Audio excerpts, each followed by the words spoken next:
Hello everyone and welcome back to the channel. आज हम लोग करने जा रहे हैं chapter number 14 of standard 12th और इसके हम लोग न्यूमेरिकल्स करने वाले हैं। The chapter is dual nature of radiation and matter. Okay, so let us start with the numericals. So the proper numericals that needed solutions begins from question number 7. So let us start from question number 7. Okay, I'll read the question that will be displayed over here and we'll put the data of it. What is given in question number 7? What will be the energy of each photon in monochromatic light of frequency 5 10 raised to 14 hertz?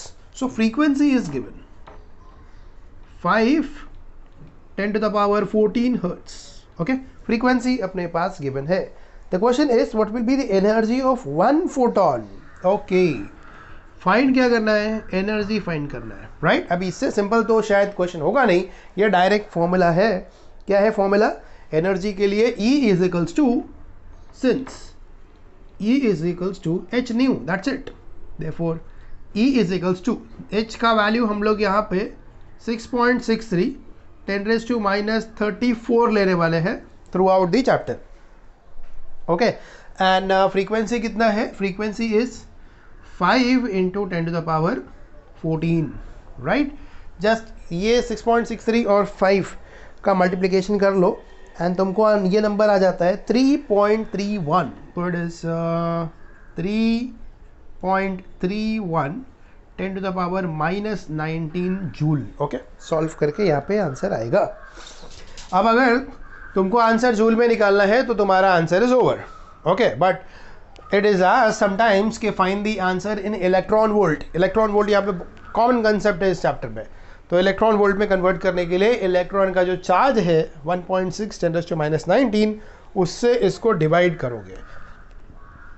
तो इसके बाद cut step क्या है? It is 3.31 10 to the power minus 19. इसको divide करना है किसके साथ? 1.6 इंटू 10 raised to minus 19. ये आंसर कन्वर्ट हो जाता है ईवी के under. I will just put the number, what you get 2.068. तो ये नंबर आता है 2.068 ईवी, जिसको हम अप्रॉक्सीमेट क्या कर सकते हैं? 2.8 है ना, तो इसको 7 कर देते हैं. तो अप्रॉक्सीमेट करके मैं इसको लिखूंगा 2.07 EV. ओके, सो ये पहला फॉर्मूला यूज हो रहा है. E is equal to H nu. Common formula है, बहुत सारे इसमें आने वाला है आगे, और एक ही है, फोटो इलेक्ट्रिक इफेक्ट से कनेक्टेड चैप्टर है, तो वही फॉर्मूला आएगा. ऑलराइट, एच का वैल्यू खाली ध्यान देना, यही चलने वाला है पूरे चैप्टर में. तो that is your question number 7. देखते हैं अगला क्वेश्चन, वो है क्वेश्चन नंबर 8. 8 में क्या क्या गिवन है? थोड़ा बड़ा क्वेश्चन है ये. Observations from an experiment on photoelectric effect for stopping potential by varying the incident frequencies were plotted. मतलब एक ग्राफ प्लॉट किया है किसका? स्टॉपिंग पोटेंशियल अगेंस्ट फ्रीक्वेंसी का. आगे, the slope of the linear curve was found to be approximately 4.1 into 10 raised to minus 15. तो slope यहाँ पे गिवन है. स्लोप क्या है वो मैं यहाँ बाद में लिखूंगा, मैं खाली नंबर्स लिख रहा हूँ यहाँ पे. स्लोप की वैल्यू है 4.1 10 raised to minus 15. 4.1 10 raised to minus 15 volt seconds. चलो आगे. Given that the charge on an electron, E का वैल्यू गिवन है यहाँ पे 1.6 into 10 to the power minus 19 coulombs. Find the value of Planck constant H find out करना है. Okay, so let us plot that graph and see what is given. तो ऐसा graph होता है अपना, फ्रीक्वेंसी और स्टॉपिंग पोटेंशियल. अब हमको ये पता है कि फ्रीक्वेंसी इंक्रीज होता है तो स्टॉपिंग पोटेंशियल भी इंक्रीज होता है. Either it will be positive intercept, ये हमारे प्रॉपर्टीज में भी लिखा गया है. अब यहाँ पे इसी लाइन की स्लोप की वैल्यू दी हुई है तुमको, कितना है ये? 4.1 10 raised to minus 15. तो ऑब्वियसली स्लोप का फॉर्मूला क्या है? VO अपॉन न्यू ना. तो इसको मैं और क्या लिख सकता हूँ? इसको लिख सकता हूँ VO upon nu, that's it. Y axis upon X axis, Y intercept X intercept, वही तो होता है स्लोप। अब सॉल्व करने के लिए क्या करते हैं, फोटो इलेक्ट्रिक इक्वेशन ले लेते हैं। फोटो इलेक्ट्रिक इक्वेशन है क्या, सिंस अपने पास फोटो इलेक्ट्रिक इक्वेशन की वैल्यू है E is equals to phi naught plus EV naught, ठीक है। V नॉट क्या है, स्टॉपिंग पोटेंशियल है। अब हमको चाहिए ये, क्योंकि फ्रीक्वेंसी है तो मुझे इसको थोड़ा सा बदलना पड़ेगा। इसके जगह पे क्या लिखोगे, H nu is equals to phi naught plus EV naught. Alright, यहाँ तक आ गया। हमको ये V नॉट चाहिए क्योंकि हमने प्लॉट ऐसा कुछ किया हुआ है, तो इसको मैं एक तरफ रख लेता हूँ। तो चलो ये EV नॉट है, तो ये क्या बन जाएगा, ये राइट में आएगा। तो it is H nu minus phi naught, I know only, तो E से डिवाइड करना पड़ेगा, सिंपल। E यहाँ नहीं आएगा, E यहाँ पर आ जाएगा, E यहाँ पर आ जाएगा। क्लियर, ये आ गया अपने को V नॉट। अब ध्यान से यहाँ पे देखोगे तो एक लीनियर इक्वेशन जैसा बन रहा है क्या, इसको कंपेयर करना है किससे,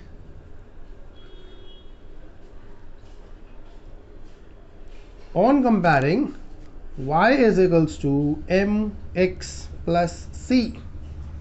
ओके, तो y एक्सिस पर क्या है, y एक्सिस पर V नॉट है, इसीलिए हम लोग ये सब कर रहे थे। x एक्सिस पर क्या है, x एक्सिस पर फ्रीक्वेंसी है, और m क्या होता है, स्लोप होता है। देयरफॉर स्लोप m, और m की जगह पे लिखा क्या हुआ है, यहाँ पे m की जगह पे h अपॉन e लिखा हुआ है, करेक्ट। x का मतलब न्यू, तो m की जगह पे h upon e।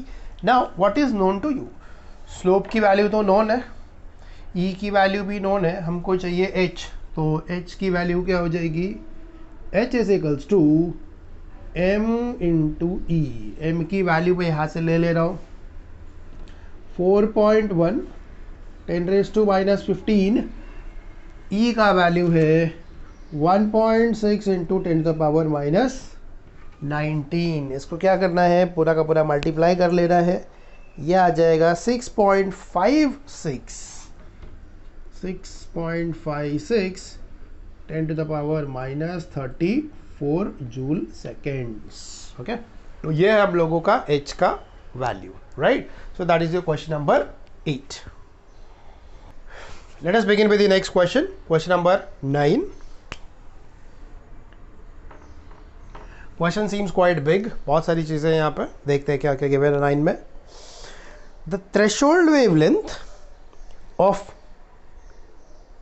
tungsten is 2.76 10⁻⁻5 centimetre. Threshold wavelength है तो मैं उसको लैम्डा नॉट लिख देता हूँ, ठीक है। कितना है, 2.76 10⁻⁻5, 2.76 इंटू 10⁻⁻, ये सेंटीमीटर्स है, remember. Now there are two things, तो I will just go for the first one. देखो फर्स्ट में क्या गिवन है, point number 1, explain why no photoelectrons are emitted when wavelength is more than this. Okay, तो condition दिया है कि wavelength अगर लैम्डा नॉट से ज़्यादा हुआ तो एमिशन क्यों नहीं होता है, ये तुम्हें एक्सप्लेन करना है। ओके, ये स्टेटमेंट तुमको गिवन है। तो अब आ जाते हैं कि ये वेवलेंथ किससे कनेक्टेड है। देखो फोटो इलेक्ट्रिक एमिशन है क्या, एक मटेरियल है, उस पर हम एक वेवलेंथ डालते हैं, मटेरियल थोड़ा सा कुछ एब्जॉर्ब कर लेता है, that is work function to free the electrons. तो कुछ तो एनर्जी वहाँ ख़त्म हो जाएगी, जो बच जाएगी वो कहाँ जाएगी, काइनेटिक एनर्जी के टर्म्स में जाएगी। This is what we know regarding photo electric effect. Now apply the same logic over here. Wavelength बढ़ रहा है, अब वेवलेंथ और एनर्जी का क्या लेना देना है, तो हमारा फॉर्मूला क्या है, since E is equals to hc by lambda, correct. Therefore E और लैम्डा के बीच में रिलेशन क्या है, ये है रिलेशन। तो अब अगर वेवलेंथ इंक्रीज होने जा रहा है, वेवलेंथ हम बढ़ा रहे हैं, अब वेवलेंथ तुम बढ़ा दोगे तो एनर्जी कम हो जाएगी, तो उस पे जो मटेरियल के ऊपर जो लाइट गिरने वाली है वो इंसिडेंट एनर्जी ही डिक्रीज हो जाएगी, तो इलेक्ट्रॉन बाहर आएगा क्या? Never, because it doesn't have that much sufficient energy to make the electron free. Okay, तो बस उसी को स्टेटमेंट में यहाँ पर लिख देना है। क्या लिख देना है कि since increase in wavelength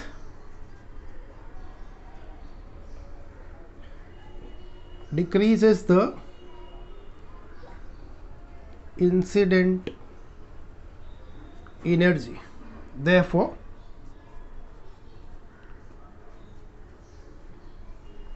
photoelectron emission is not possible। Okay, ये अपना फर्स्ट पार्ट खत्म होता है। अब आता है सेकेंड पार्ट पे। What will be the maximum kinetic energy of electrons ejected in each of the following cases. तो सेकेंड में भी दो पार्ट है। चलो, सेकेंड में दो पार्ट, क्या क्या पार्ट है सेकेंड में? हमको पता क्या करना है सेकेंड में, what will be the maximum kinetic energy of the electrons ejected. हमको के ई मैक्स पता करना है, काइनेटिक एनर्जी मैक्स, पर उसमें भी दो कंडीशंस है, ए एंड बी। क्या क्या है देखो। ए में if ultraviolet radiation of wavelength lambda 1.8 10⁻⁵ centimetre, और दूसरे वाले में फ्रीक्वेंसी गिवन है। ओके, तो पहला वाला सॉल्व करता हूँ मैं। ए, if ultraviolet radiation of wavelength lambda 1.8 10⁻⁵, lambda 1.8 into 10⁻⁵, मतलब उस मटेरियल पे अगर ये वेवलेंथ इंसिडेंट होगी तो काइनेटिक एनर्जी कितना होगा। Correct, that is the formula, that is what is asked to you. अब काइनेटिक एनर्जी निकालने का ना एक सादा शॉर्टकट फॉर्मूला है। क्या है देखो, काइनेटिक एनर्जी होता क्या है, incident energy minus work function. Correct, अब ये इंसिडेंट एनर्जी क्या होता है, H C by lambda. Lambda तो यहाँ दिया हुआ है, तो एच सी बाय लैम्डा ये अपने को वहाँ से मिल जाएगा। वर्क फंक्शन है क्या, यहाँ से तो नहीं है, लेकिन वर्क फंक्शन यहाँ से मिलता है, राइट। तो वर्क फंक्शन पहले मैं निकाल लेता हूँ। Phi naught is equals to H C by lambda naught, क्योंकि लैम्डा नॉट अपने को पता है, या लैम्डा जीरो, जो बोलना है वो बोलो। तो इसको मैं क्या करता हूँ, 6.63 10⁻34, सी की वैल्यू 3 10⁸ लैम्डा नॉट। अब ये सेंटीमीटर है, मीटर में जाएगा तो 2 से इंक्रीज हो जाएगा, तो it is 2.76 into 10⁻⁻5 into centimetre का मीटर क्या होता है -2। करेक्ट, देयरफॉर अब इसमें से हम लोग फाई नॉट सॉल्व कर लेंगे। तो इसको जब डिवाइड कर लेता है ना, तो आंसर आता है अपने को 7.206 इंटू 10⁻⁻19 जूल। अब बेसिकली -19 वगैरह में तो करेंगे नहीं, इसको ईवी में करेंगे। तो ईवी के लिए क्या करोगे, इसी नंबर को डिवाइड कर लोगे 1.6 इंटू 10⁻⁻19, तो जूल किस में आ जाएगा, ईवी में आ जाएगा। अब इसी को जस्ट खाली डिवाइड कर लेना है, डिवाइडेड बाय 1.6। ओके, तो ये आ जाता है 4.50 EV। ओके, 4.50 EV, ये आ गया अपने को आंसर। अब वर्क फंक्शन आ गया है, अब उसके आगे सॉल्व क्या करना है, वर्क फंक्शन मिल गया यहाँ पर, ठीक है। काइनेटिक एनर्जी चाहिए ना, काइनेटिक एनर्जी मैक्स। चलो, तो देयरफॉर काइनेटिक एनर्जी इस ई की जगह पे क्या लिखोगे, H C by lambda, right है। लैम्डा यहाँ से मिलेगा, पर याद रखना फाई नॉट हम लोग ने किस में निकाला है, ईवी में निकाला है ना, तो इसको भी क्या करना पड़ेगा, ईवी में करना पड़ेगा, माइनस फाई नॉट। ठीक है, अब ये एच सी बाई ई एक कांस्टेंट वैल्यू है। ओके, मैं वो कांस्टेंट दे देता हूँ तो हमारा बहुत सारा टाइम बच जाएगा इससे, क्योंकि एच सी एन ई के तीनों नंबर्स फिक्स है। तो उसको क्या करना है, एक बार सॉल्व करके कहीं पे रख लेना है, बाद में हम लोग हर बार नहीं डालें तो भी चलेगा। एक बार हम लोग पुट करेंगे। हाँ, पर एग्जाम्स में obviously you have to put the values and get it solve, right. तो let us put the value. इस बार वैल्यू पूरा लिख देते हैं और फिर आगे देखते हैं। तो h की वैल्यू हो गई, चलो h है 6.63 10⁻⁻34 3 इंटू 10⁻8 डिवाइडेड बाई लैम्डा का वैल्यू है 1.8 इंटू 10⁻⁻5, साथ में आएगा -2। कहाँ से आया ये? सेंटीमीटर का मीटर का -2, ओके। ई का वैल्यू क्या है? 1.6 इंटू 10⁻⁻19, ये पूरा आएगा ये माइनस से कितना है 4.5 not. After solving this you will get something in EV. तो ये आंसर आता है अपने को 6.906। तो ये आएगा 6.906 माइनस 4.5, ओके। इसको जो सब्ट्रैक्ट कर लेंगे तो ये आ जाएगा 2.4 नॉट 2.406 ईवी, 2.41 भी इसको लिख सकते हैं, राइट। तो ये आपका पार्ट ए। अब पार्ट बी देखते हैं क्या है। Radiation of frequency new is made incident on the tungsten surface, okay. अब यही पता करना है, लेकिन यहाँ पे इंसिडेंट फ्रीक्वेंसी दिया हुआ है, okay. I will do it over here. B part करते हैं अभी इसका। बी पार्ट, काइनेटिक एनर्जी निकालना है, पर कब निकालना है? जब फ्रीक्वेंसी दी हुई है। Radiation of frequency 4 10⁻15 hertz is incident. तो इंसिडेंट फ्रीक्वेंसी है 4 into 10⁻15 hertz, okay. 4 10⁻15, right. Kinetic energy निकालना है। फॉर्मूला यूज कौन सा कर लूंगा मैं? Kinetic energy max is equals to E की जगह पे एच न्यू, ओके, माइनस, अब यहाँ पे फिर से मैं कर सकता हूँ, एच न्यू तो जूल में आएगा, तो इसको मैं डिवाइड कर लूँगा ई के साथ। ये ईवी में चला गया, ये ईवी में अपने पास है। हम लोग अब वैल्यूज डालेंगे। तो एच है 6.63 10⁻⁻34 3 इंटू 10⁻8 डिवाइडेड बाय ई का वैल्यू है न्यू का वैल्यू है 4 इंटू 10⁻15, ओके, माइनस 4.5 नॉट। ये है 1.6 into 10⁻⁻19, okay. I just divide this and give you the answer. इसको सॉल्व करने के बाद आंसर आता है 16.57। तो it is 16.575 minus 4.5, okay. Minus कर लेते हैं, माइनस 4.5 12.075। तो it is 12.075 electron volt, okay. So that is a solution.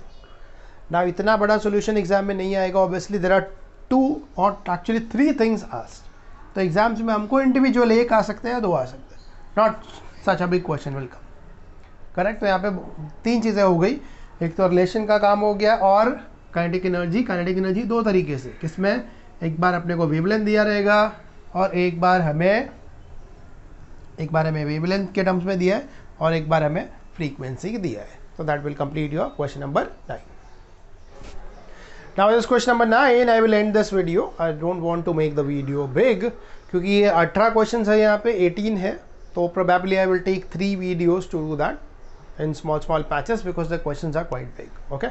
So any doubt regarding the questions you can put in the comment box, and soon the next part of the chapter will come in the other 2 videos.